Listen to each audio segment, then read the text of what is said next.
Agora nós vamos dar continuidade às nossas videoaulas sobre cálculos químicos. O tema de hoje é estequiometria, cálculo estequiométrico. Tem uma definição assim, não muito geral, né? Que é o estudo dos aspectos quantitativos envolvidos em reações químicas. Vocês podem encontrar na literatura aí diferentes definições do que é cálculo estequiométrico. Eu posso adiantar que é uma coisa extremamente importante. Bom, o cálculo estequiométrico é baseado no princípio da conservação de matéria, a lei de Lavoisier. Lembra que eu falei que uma reação química conduzida em sistema fechado não há perda nem ganho de massa, ou seja, átomos não são criados nem destruídos. Então, o primeiro passo para você fazer cálculo estequiométrico é ter a equação química e a equação química balanceada. Exemplo aqui dessa ilustração, imagine dois átomos, ou melhor, 4 átomos de alumínio reagindo com 3 moléculas de oxigênio, dando duas fórmulas unitárias de Al2O3. Então, regra geral, para fazer cálculo estequiométrico, tem que ter equação química balanceada. No problema 1, você tem lá, se 454 gramas de nitrato de amônio decomposto, quanto de N2O e H2O são formados. Então, o primeiro exemplo de cálculo estequiométrico que eu vou apresentar para vocês. Então, o nitrato de amônio, NH4NO3, é um sal que se decompõe formando o gás N2O e água. Primeira etapa, escrever a equação química e balancear a equação química. A equação química aqui já está balanceada, ó. 2 nitrogênios na esquerda, 2 nitrogênios na direita. Hidrogênio 4, aqui 4. Oxigênio 3, aqui 3. Bom, agora digamos que você dispõe de 454 gramas de nitrato de amônio. Quanto de N2O você obtém? Vou colocar aqui. Interrogação, gramas de N2O e interrogação, gramas de H2O. Bom, essa não é equação balanceada, eu só estou dizendo assim, se eu partir de 454 gramas de nitrato de amônio, quanto eu obtenho a massa em gramas de N2O e a massa em gramas de água.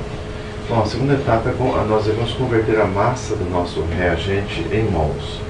454 gramas resulta em quantos mols do nitrato de amônio? A massa molar do nitrato de amônio é 80,04 gramas, então dividindo a massa pela massa molar eu tenho o número de mols, ou a quantia em mols, e dá 5,68 mols do reagente.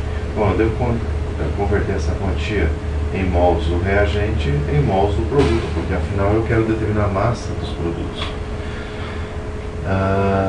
Como é que eu faço isso? Eu vou ter que ter um fator estequiométrico. Bom, pela equação química balanceada, eu sei que 1 mol de nitrato de amônio produz 2 mols de água. Então o fator estequiométrico é 2 mols de água formados para cada mol de nitrato de amônio usado.